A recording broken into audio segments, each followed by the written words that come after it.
Finest podcast, and I am your humble host, Big Bro Tone.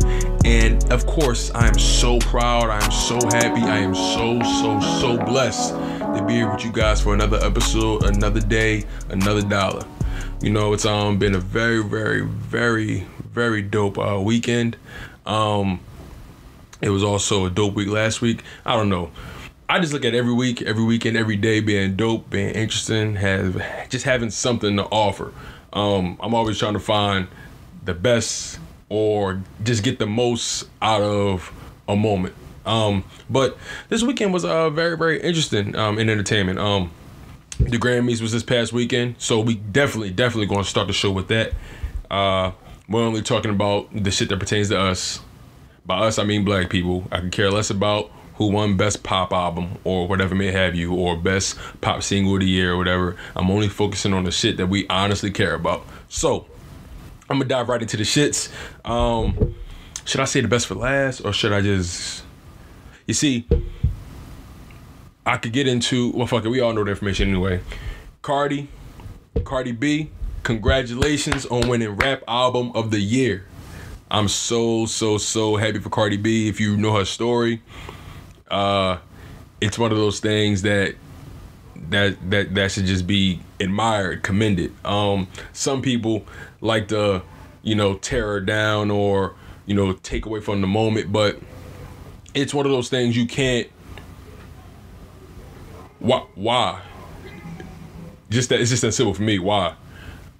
Cardi B won Best Rap Album for Invasion of Privacy, her debut album, and even though the album in its entirety wasn't for me, it's still a dope album. I understand exactly why that album won. I would have been much more pleased if Daytona or Victory Lap would have won, but nonetheless, I'm just glad to see another queen winning and doing her thing. So I salute you, Cardi B. I'm so proud. I'm so proud of you. I think Cardi B's story is interesting because she came from stripping. She came from nothing. How can you not support her? How can you not want the best for her? You know what I'm saying? People like to come at the fact that she don't write her music. So what? Cool. What female MC writes or wrote all their music throughout the entire career? Big used to write for Kim. Jay used to write for Foxy. It's one of those things that it is what it is. Especially in 2019. I don't think everybody writing their shit. You know what I'm saying? So that's dead. That should be checked off. But the album had hits like I Like It Like That, Bartier Cardi, Bodak Yellow. When you just think about the track listing on that project, and the project actually wasn't that long. The project was fairly moderate. I think it was about 12 to 14 tracks. I'm not exactly sure. I'm going to look at it right now. 13 tracks to be exact. So when you actually go down the track listing of that project, it makes a lot of sense. All those songs, most of those songs, were in the top 10 on the Billboard 200 for God knows how long. So it can't be ignored. It definitely wasn't by accident. Cardi obviously is the more popular act on the bill of the nominations. And if we're being technical, the two most successful projects from the nominations, and this is no slight against Nipsey or Pusha T, it's just that Cardi B and Travis Scott, they're more universal acts versus their sound. So when you look at the two biggest projects on the list, be it Invasion of Privacy by Cardi B and H.E.R. by Travis Scott, you had a feeling it was going to be one of those two because it's a fair share of a popularity contest and what sold the most. So you had a feeling that was going to be the case. I just respect the Grammys for getting the nominations right for the most part, including Nipsey Hussle's Victory Lap and Pusha T's Daytona. Those projects were significant for 2018 and very significant for hip hop. So I'm glad they had the wherewithal to include them in the nominations. But Cardi, like I said, if you go back to the track listing, it makes sense. The album was extremely successful. She has been extremely successful since she touched down in this music industry. and that really can't be ignored. So I salute Cardi B for winning Best Rap Album of the Year. As a matter of fact, I think it was the first time a woman has brung home the award. So Cardi B, congratulations on that Grammy. Super duper, super proud of you. Another brown queen doing her thing. That should not be diminished, and that should not be overlooked. Salute you, Cardi. But moving on to other winners, I'm really proud of this one. J-Rock, Kendrick Lamar, James Blake, and Future brought home the Best Rap Performance Grammy. Yes, for King's Dead from the Black Panther soundtrack. King's Dead is one of the hardest tracks from 2018. I dare somebody try to tell me something different. I dare you. I wholeheartedly dare you. King's Dead, when that shit dropped, everybody was on it. When that shit dropped, everybody was screaming, la-di-da-di-da, slap-a-ma-na. If we're being totally transparent, Future had the most memorable moment on that song, or the most quotable moment on that song. If I'm just approaching the song from front to back, J-Rock, I'm so proud of this guy, man. He had a hell of a 2018, dropped a very, very personal and extremely introspective album with the perfect balance of ratchetness and righteousness. Redemption was a very dope project for J-Rock, and that project, in my opinion, catapulted him into another echelon of rap. In my opinion, it put him on another level as far as his capabilities, his talent, his lyricism, and his impact as far as his music. And just to see him walk away with it with a Grammy, just coming back from everything he's been through in his motorcycle accident, and losing sight of his goals to a degree. J-Rock should really be saluted for his 2018 and for bringing home a Grammy. That's so dope. Salute to Kendrick. We all know what Kendrick does. Kendrick is one of one. Shout out to James Blake. Shout out to the entire Black Panther soundtrack. And also, Future had a pretty good 2018 as well. He dropped, I believe, 2 projects. If not 2 projects, he definitely dropped. I'm sorry, I lied. He did drop 2 projects.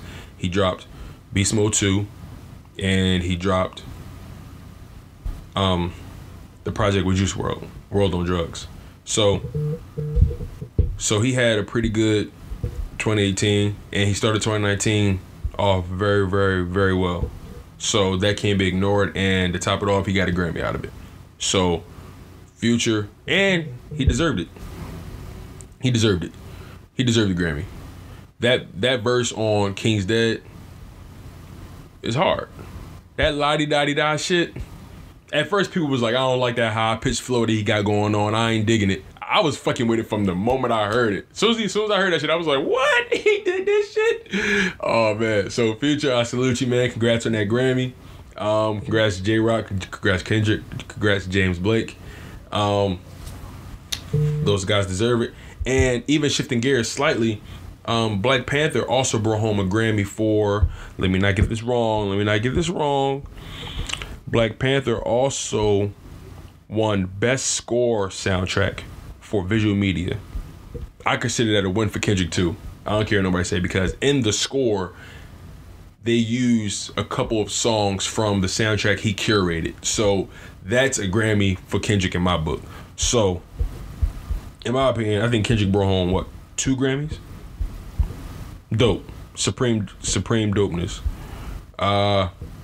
Drake won Best Rap Song for God's Plan. I kind of thought it was going to go to somebody else. I forget what the nominations were.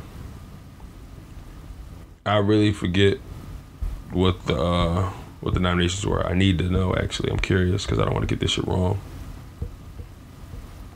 I really don't want to get it wrong.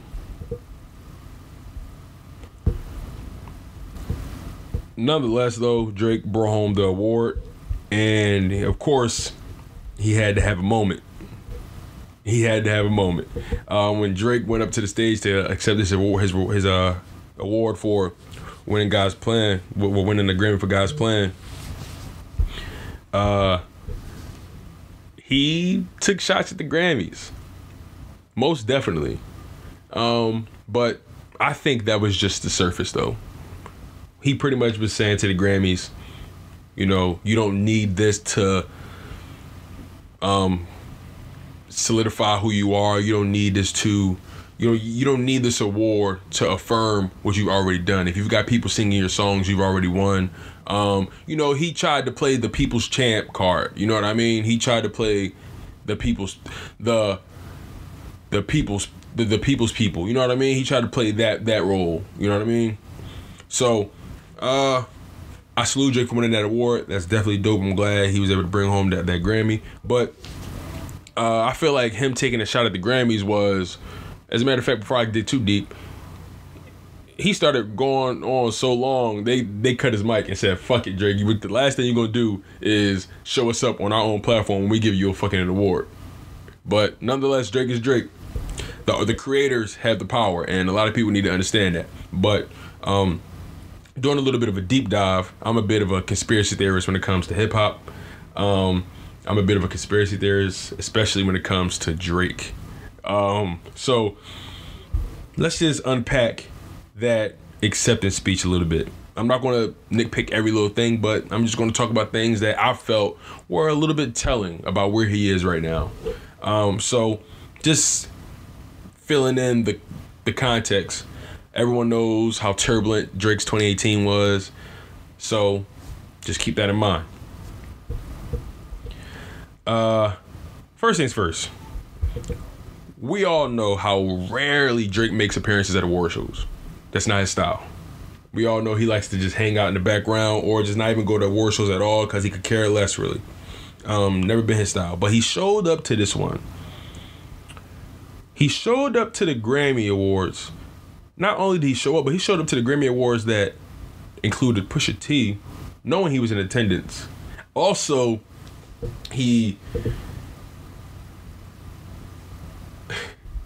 how can I put this?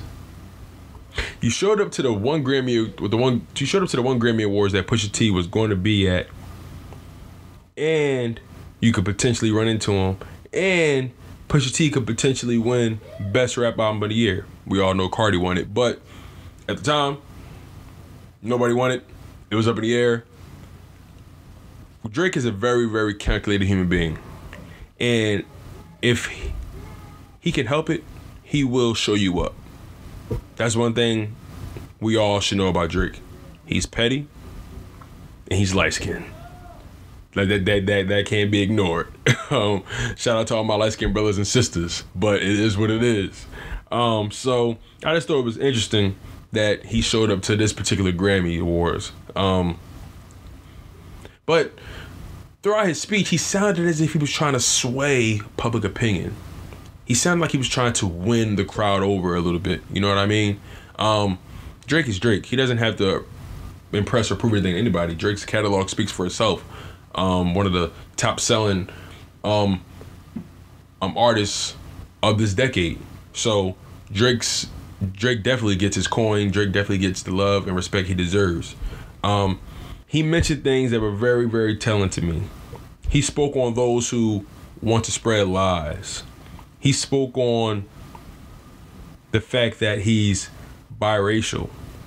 Both things pertain directly to what Pusha T insulted him on. Remember, Pusha T came at him about him being mixed and shit, being in the blackface, spreading all the stuff about his family and his son, his relationships, his friends, just spreading a bunch of very, very ill rhetoric. But Drake obviously didn't know how to handle it. And of course he's going to play the political game. He's going to play the I'm way more successful than you game. So I can't get mad at him at that. But for someone in his position, you got to definitely save face, save image. Drake didn't want to lose himself in this situation with Pusha T. So I can definitely understand his reasoning or the method behind his madness. But nonetheless, doesn't mean you're exempt from criticism, my friend. He says, like, and I'm quoting him, by the way, we're playing in an opinion-based sport. You already won if you have people singing your songs word for word. That could be a slight towards the Grammys. Or that could be a humble brag towards Pusha T, who's in attendance watching this man. So, you be the judge. I know what I believe. It is what it is. Beyonce and Jay-Z won the Grammy for Best Urban Contemporary Album for Everything Is Love. That album was very dope. A lot of people got on Jay-Z for, you know, showing that side of him, but Jay-Z's a grown ass man. This man has been through so much in his past, so much in his relationship with his wife, Beyonce. That man has grown to a level that you can't even begin to imagine or speak on. Hove and Beyonce have put themselves in the upper echelon category that cannot be touched. They are black royalty, and they will forever be enshrined in that. So salute Hove, salute Beyonce for winning the Grammy for Best Urban Contemporary Album. Childish Gambino, this guy had a hell of a night. Childish Gambino brought home, I think, 4 Grammys. He brought home, and this is all for one song. His delivery for This Is America. Now, everyone remembers when This Is America dropped. It came coupled with the video. The video was extremely controversial. The video, in my opinion, was extremely honest. The video told the truth about what America really is and how America treats its human beings and how we treat each other, as a matter of fact. In the video, there was a lot of symbolism.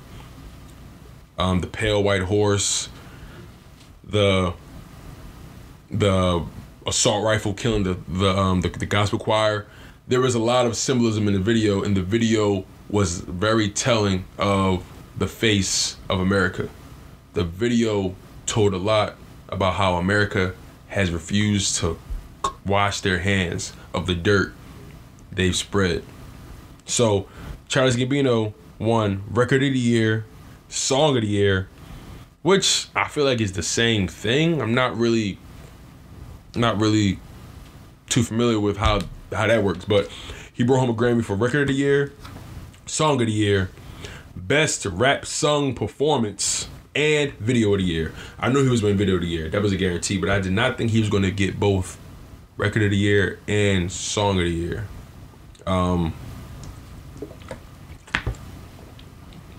Nothing against him. I just didn't think he would get both of those things. It kind of feels redundant to me, but my man still brought home 4 Grammys. Childish Gambino, Donald Glover. I've been keeping up with this guy since I was in high school, since fucking Sick Boy, since Cul-de-sac, since the EPs, since Bonfire, Camp. Because of the internet, I've been keeping up with this guy. This guy got me through high school, man. This guy made me feel normal. You know what I mean? One of Childish Gambino's biggest things that he was pushing back in the day was that he's not the black guy everyone or stereotypes expect him to be. He's just not that. He's a nerd. He's not hard or gangster, you know what I'm saying? He never pushed that narrative. So his narrative was just to push the fact that as black people, we exist on a spectrum. We're not just a monolith. And I really fuck with Childish Gambino's movement behind that. And he's been pushing that wholeheartedly, and he's lived that through his creative feats, be it through film, and be it through music, be it through art, be it through writing. However, the guy has just been a savant for creativity and has just been an inspiration to not only myself, but to other people who are just seeking to be comfortable in their own skin. So I salute Childish Gambino for having a dope night. Shifting gears a little bit more towards the R&B side, Ella Mai and H.E.R had a hell of a night. H.E.R brought home 2 Grammys, and Ella Mai brought home 1. So I'm so proud of those ladies, respectively, of course. H.E.R brought home the Grammy for Best R&B Album of the Year, and she won Best R&B Performance for Best Part featuring Daniel Caesar. Ella Mai won the Best R&B Song for Boot Up. Everybody know how big Boot Up was. That song could not be ignored. That song was everywhere. So I salute both of those ladies. I'm so proud to see just the new crop of just sound, the new crop of just artists, just, you know, winning in the Grammys and placing their stake in the land, saying we're going to be here to stay. I can't wait to see where these ladies, where these acts take their talents next. I love this song Boot Up. I think Ella Mai's album was super dope. I think hers album is dope as well. I want to dive a little bit more deep into those projects though, because you know, I just feel like I'm always trying to take more and more from projects that I've listened to in the past. I always feel like there's something else, there's nuance. You know, I love to exist within the nuance. There's so much in there. There's so much to pull from. I mentioned Black Panther winning the Best Score soundtrack.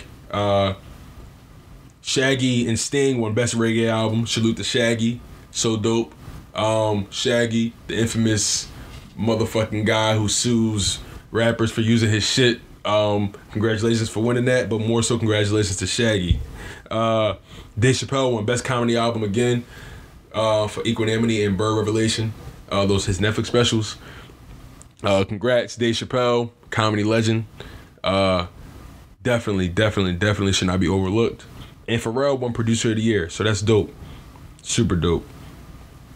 As far as the performances go, again, I only cared about the ones I cared about. Cardi B, oh my God, that performance was, I feel like she's already been introduced to the world, but that performance, by the way, she performed Money, her newest single, well, not newest, but her most recent single, I guess. And she's pushing the hell out of that song, and that song is just gaining so much more traction. And with that performance, I think it took it to a whole nother level. It brought a whole nother life to the song. Cardi just had an amazing performance, and not too far away was Offset in the crowd. just had me cracking up, yo. The whole time this motherfucker just got his tongue out while she performing, like just enjoying the shit out of it. And like I'm so happy for those guys. I'm glad they patched up their problems. I'm glad they're a happy family with culture. I'm really, really proud of just seeing black people doing dope things and just seeing black love. So I salute you, Cardi, and I salute you, Offset, and I salute you, Baby Culture. Okay. Moving on from Post Malone's performance, super dope. I like how he went under the stage and was like, just giving me a real dark vibe. I liked it a lot. And as far as the hosting, Alicia Keys did a very, very great job. I love Alicia Keys. I think she's flawless in everything she does. Miss Keys,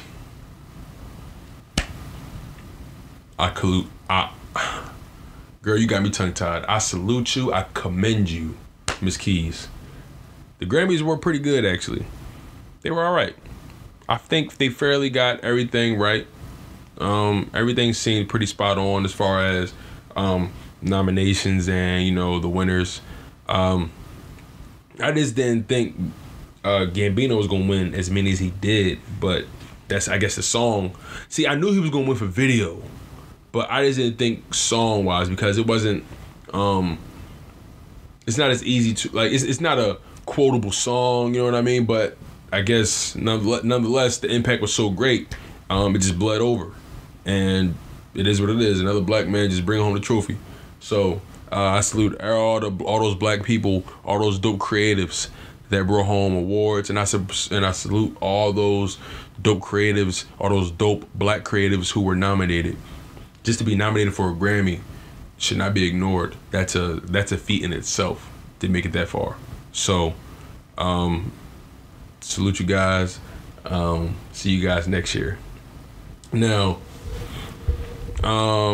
moving on from the Grammys, just shifting gears to things that caught my interest throughout the week. Because I don't really like to just talk about anything.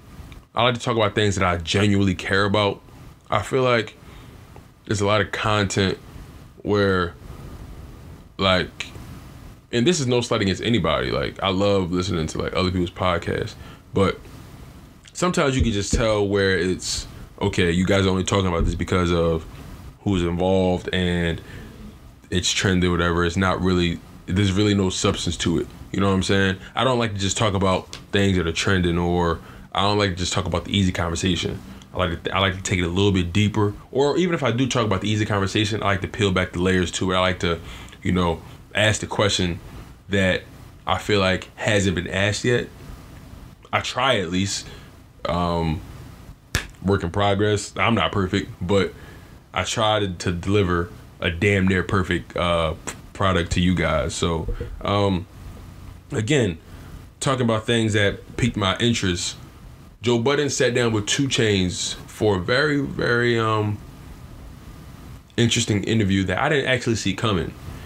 Joe Budden has a series known as Pull Up on YouTube where he pulls up on artists, interesting people that he finds interesting, people that he would like to pick their brain and figure out where they are, be it emotionally, musically, creatively, spiritually. So Joe sat down with Chainz, and essentially they discussed Chainz's impact on the game, where he is musically, if he has anything new coming out. Chainz got an album on the way, and I knew he had an album on the way too. The moment Pretty Girls Like Track Music dropped, I knew he had an album on the way. I knew it. I can't remember what it was or what I saw that led me to believe that, but listening to Pretty Girls Like Track Music just showed how much 2 Chainz has improved as a lyricist, as an artist, as a creative. His ear for production, his ear for ad-libs, or him just taking his lyrical ability to the next level. That definitely shouldn't be ignored. 2 Chainz, I feel, doesn't get the respect he deserves as one of the more versatile rappers. I don't think he gets enough respect for his lyrics. I really don't. I feel like one of the best 2 Chainz features of all time is his Mercy verse. Catch up to my campaign, coupe the color of mayonnaise. I'm drunk and high at the same time, drinking champagne on an airplane. Spit rounds like a gun range, beat it up like I'm Rampage. Like, I don't know. Call that simple bars. Not everybody is a lyrical, miracle, spiritual, no, not everybody rap like that. You gotta understand the different nuances of lyricism. 2 Chainz has a very unique style and delivery, and he be snapping. Like on Pretty Girls Like Track Music, he snapped. And I know 2 Chainz got some shit ready. Budden asked him the questions that he needed to ask him. And Budden actually got a sneak peek of the album. They talked about songs, influences, where they came from, how those features came about. The project is known as Rapper Go to the League. I can't wait for it to come out. I really can't. And he's continuing on with this sports theme. Everybody knows 2 Chainz had a full scholarship to play basketball. I think he went to college too, but he got hurt, so he had to go back to the hood and get it how he know how. You know what I'm saying? So that interview really, I like where Joe Budden's going with his content. I like the fact that Joe Budden is being very, very free-spirited in what he does. What I mean is, on top of State of the Culture, he does the podcast. On top of the podcast, he does Pull Up. On top of Pull Up, he has his events every so often known as What a Night in New York. Oh, What a Night. He also does his live podcast. And all this is syndicated and picked up through Spotify. Pull Up is sponsored by Cash App. I like how he's doing it. I respect Joe Budden a lot because he's for the creator, and he's showing us in little ways how to create. He's not only showing us how to create, but he's showing us how to create and navigate the business in little ways. There's always something I pick up when I'm listening to a Joe Budden interview. And one of the recurring themes I kept getting from this particular Joe Budden conversation with 2 Chainz, it has led to me asking myself a question. Do we give 2 Chainz enough respect? Does 2 Chainz really get all the accolades he truly deserves for his impact on hip-hop? Does he get the respect he deserves as being one of the better rappers from Atlanta? In my opinion, I don't think he does. See, it's easy to overlook 2 Chainz, and I don't, but it's easy to because how he came into the game. He came in through Player Circle, being signed to DTP, to Disturbing the Peace, under Ludacris, and, you know, kind of getting lost in that sauce, and then eventually, you know, branching off, having a rebrand, changing his name from Titty Boy to 2 Chainz. He had to revitalize himself and revitalize his career. And around the time where 2 Chainz really started to get his hottest, he was actually one of the older acts, but he was so in tune with the youth, so in tune with so in tune with what everyone wants to hear. He's able to exist despite the fact that he's older than some of his peers. 2 Chainz is an anomaly, in my opinion. Coming in at the age he came in, he could have actually been gave up on rap and went a whole nother route. But he chose to continue. He chose to bet on himself and take his career to another level, a rebrand, took a chance. And I gotta respect that. See, you can't be afraid. You can't be afraid of what if. You can't be afraid of what other people may think. You can't be afraid of the future because your past was so dark. I'm a firm believer in redemption. I'm a firm believer in taking yourself to the next level. I'm a firm believer in leveling up. You know how you play all those video games, and in order for you to level up, you have to gain experience? That's life. 2 Chainz did not become 2 Chainz overnight. He had to go through the trials and tribulations with DTP and Player Circle, being Titty Boy, and, you know, he had to go through all the trials and tribulations of the streets and family and friends, and, you know, taking care of his mother, all you know, losing his father, the sickness. 2 Chainz chose, hear me out, 2 Chainz chose the path he's on now. His life, his legacy is a culmination of all the choices he's made to be where he is now. And I firmly believe this project, Rapper Go to the League, is going to be a staple project for 2 Chainz's career. This project, I don't want to say it's going to make or break 2 Chainz. No, 2 Chainz is already solidified. He's legend. He's GOAT status. But this project is going to catapult 2 Chainz onto another tier of rap. I firmly believe this project is going to push 2 Chainz into another echelon of creativity, into another echelon of hip hop. I can't wait for this album. Rapper Go to the League is definitely coming soon. Just sticking with Atlanta artists, 21 Savage recently just found this out today. I was reading the article. He has been released out on bond, awaiting the determination of his case. As y'all all know, 21 Savage was being detained by ICE because his visa expired, apparently, according to them. There's so much behind the story that you guys can just easily look up. The story's been running for a while. Even Jay-Z and Roc Nation have decided to put forth some sort of action behind 21 to make sure he has all the legal representation and support he needs. And I think that's so dope. I think it's so dope that hip hop is behind 21 the way they are. Lately, hip hop has been showing that we're down for the cause. And I think that's something that really should continue amongst not only hip hop but amongst our people, just holding each other down, or holding each other up when someone else is trying to keep us down. 21 Savage, shit, I keep saying 2 Chainz. That 21 Chainz, this is fucking me up. So 21 Savage 21, got it. 21 Savage. This guy is not the guy they try to make him out to be. They try to make him out to be this villain. That's not who he is. And I'm so glad, again, he has the right people behind him. Like I mentioned earlier, he's out on bond right now, so we'll see where this goes. My biggest fear, though, is that Donald Trump is going to try to make an example out of him. God damn it. Damn. No, I didn't just say that motherfucking name on my podcast. Never again.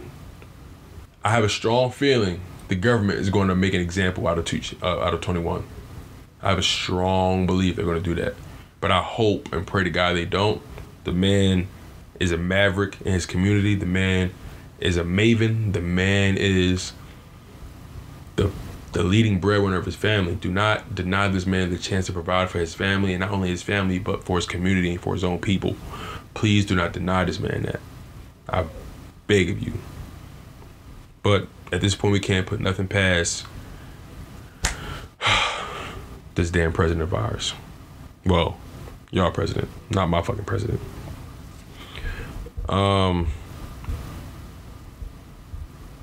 Meek and Drake. Now, I mentioned Drake earlier, but that was then. This is now. Meek finally dropped the video for Going Bad featuring Drake, and that video was hard. It was dope. It kind of gave me mafia vibes, like mafioso vibes. The visuals were very, very enticing. One of my favorite scenes was when everybody was walking in. I'm not exactly sure where they shot this. I don't know if it was the New York Stock Exchange or if it was, I just don't know where they shot this video at, but wherever they did, I love that visual of just everyone walking in, just walking in solidarity as one. It kind of gave me, I got the Keys vibes. Remember when Hov was walking out of the prison? Everybody was out there waiting for him. The whole hip hop community, the whole team was out there waiting for him. You know what I'm saying? This video gave me that kind of vibe. You saw artists like, you saw people like Swiss Beats. You saw, fuck, I can't remember. It was a lot of people in the fucking video, bottom line. And the video kind of serves as a metaphor for Drake and Meek's turbulent relationship, I guess you would say. Let's think. Peep the scene where, well, first things first, I think this video was one of those videos where, you know how they got those movies that show you the ending at the beginning, and then the movie is just a culmination of everything that led up to that ending? I think this video is one of those. I feel like at the beginning, them showing the face-off between Drake and Meek in their Rolls Royces, and then they had that moment of playing chicken and coming to a head-on collision. I think that was like the ending of the ending of the video, and just showing what could have happened if things went wrong. See, watching the video just seemed as if it seemed like a sit down amongst dons. It seemed like a sit down amongst kingpins, and they were surrounded by their entourage, their teams, and it was just a dope video. Bottom line, dope video. It actually brought new life to the song, because I didn't really care for the song at first. I'm gonna be honest. I firmly believe, I don't care what none of y'all motherfuckers say, I firmly believe Drake gave Meek the "We Was Beefing" verse. I'm gonna say this slow. I firmly believe Drake gave Meek the "We Was Beefing" verse. I'm gonna let y'all unpack that. But nonetheless, dope visuals made the song that much better. Now,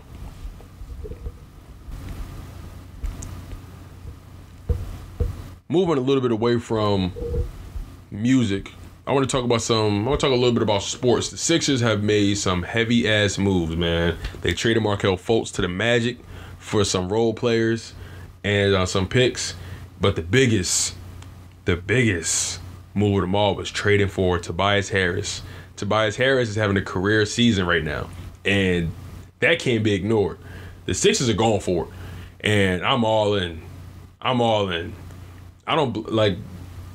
respect the shit out of Elton Brand for doing what he's doing right now with this team as the GM. At this point, it's all on Brett Brown. Brett Brown has everything. He has all the tools. They stuck with you through the process. The process is over now. We have a team. We have a formidable squad. It's time to show and prove, Brett Brown. And I firmly believe last season in that second round against the Celtics, Brett Brown lost us at least two of those games, and at the most 3 of those games. He definitely lost us 2 or 3 of those games last season because of his poor coaching, his poor timing. He got outcoached by Brad Stevens. It's just that simple. But I got a feeling this year is going to be a little different. The Celtics don't seem as cohesive as they used to look last season. Granted, they had Kyrie coming back off injury and Gordon Hayward, so they had to, ingratiate those guys into the system and the flow. And a lot of the guys that had to step up last season are actually taking the back seat this season. People are losing minutes, and it's starting to have an effect on how the game is played for the Celtics. And I think this is the perfect time for the Sixers to get their shit together with this new squad. I like that Ben Simmons is attempting threes now, even though they're not dropping. I like the fact that he's attempting them. That in itself is an accomplishment, because at some point, it will drop. And when that shit drops, you have to play up. I don't care if you're going 1 for 5 every game. I don't care if you're going 1 for 3 every game. At some point, that shit will drop. And guess what? They're going to drop more and more. Confidence is key. And I think the Sixers are just building that confidence, with all the trade moves they've made. And, I think Elton Brand is just making it very clear that this situation is not going to be a lack of situation. We're not going to lose because of lack of. This is going to be all or nothing. Finals or bust. The Sixers should come out of the East with this squad, but you can't ignore the Raptors, who are very much better. You can't ignore the Bucks, who are very much better. But nonetheless, it's all on you, Brett Brown. Make a move, my friend. And to close the show, I want to talk about some art that caught my fucking eye. So, everyone is familiar with the infamous Justin Richburg. He's one of the most popular artists, cartoonists right now on social media. He gets a lot of respect around the game for a lot of things he's done. One of his most prominent and well-known images was his painting that consisted of all our past black leaders and current all our current celebrities or whatever may have you, shooting dice, kind of like just shooting craps or whatever, you know what I'm saying? It kind of seemed like just a real hood moment, you know what I mean? Justin Richburg is real prominent, and he's actually the mind behind the Childish Gambino video, Feels Like Summer, I believe. He's the artist behind that music video, the cartooning. So a shout out to Justin Richburg, but I want to talk about the person I really want to talk about, the Right Artist on Instagram. His name is @the_right_artist, @the_right_artist. He's an artist I found on Instagram, and he recently dropped the dopest piece of artwork featuring black superheroes and villains just chilling at a cookout. In the image, you see Luke Cage, Cyborg, Catwoman, Storm, Black Panther. I didn't even know there was a black Catwoman, but Catwoman, Storm, Black Panther, Killmonger, Frozone, Nick Fury, Static Shock, Hancock, Spawn, Deadshot, Black Manta, War Machine, Spider-Man, Black Lightning, Green Lantern. They even got Blade in the motherfucking back, Falcon. And last but most definitely not least, I like to save the woman in the video. I'm sorry, in the painting. Okoye, Black Panther's bodyguard. Black Panther don't move without her. You can't get close to Black Panther without going through her first. And Shuri, the smartest human being, the smartest person in the Marvel universe. A young black woman. I love it. And Detective Misty Knight. Oh, also Shuri is Black Panther's little sister. T'Challa's little sister. And she's the mastermind behind the Black Panther suit and all the technology, and why Wakanda is so successful as a country. And Detective Misty Knight, that badass cop from Luke Cage. Man, oh man. Justin Richburg, I salute you, my brother. Keep doing what you're doing. You got a lot of dope artwork that I truly fuck with. I really do, man. hey, fuck it. If I could ever get you on the podcast, it'd be dope to just pick your brain about where you seek your inspiration from. Moving on, I know I mentioned this might be the last topic, but I really want to end the episode with this though. CASTBOX, Philly's own CASTBOX, dropped a single off of his debut album. The album, I don't think it has been titled yet, not that I know of. The single is known as Crack, and I'm gonna be honest, it doesn't even matter. I always feel CASTBOX, no matter what he put out. I salute the shit out of CASTBOX because I feel like he is a part of us. Like he's so Philly, like, you know what I mean? I can't wait to see this guy win. I can't wait to see CASTBOX just take his career to the next level. I can't wait to see CASTBOX get the respect and the shine he deserves because CASTBOX is just a dope artist. He puts everything. He leaves everything in the booth. You feel him on everything he says. You feel the pain in his music. You feel the deception. You feel the heartbreak. You feel the trial and tribulation. You feel the ambition. You know what I'm saying? CASTBOX is one of those artists that gives me that when I'm in the gym, CASTBOX just take me to another level in the gym. No cap. There's a certain level of hunger and pain in his voice that just can't be denied. And you have no choice but to feel him. I'm a firm believer in, your words becoming things, and, people's words have power. And CASTBOX, I feel like as an artist, if you're able to make me feel you, and I have no idea about the life you've lived, I have no idea what it's like to live on that side of the fence. I have no idea what it's like to be a street nigga or whatever, you know what I'm saying? I grew up in the hood, grew up in North Philly, you know what I'm saying? But I never was a street nigga, you know what I'm saying? Never been the guy, never played the tough guy, you know what I'm saying? I was always schoolboy, you know what I'm saying? Always about, my education, you know what I'm saying? I just never was into like the street scene, you know what I'm saying? But when artists are able to pull you into that world and make you understand that side, make you understand the pain they've experienced, make you understand the love they've lost. Oh man, there's so much power in that.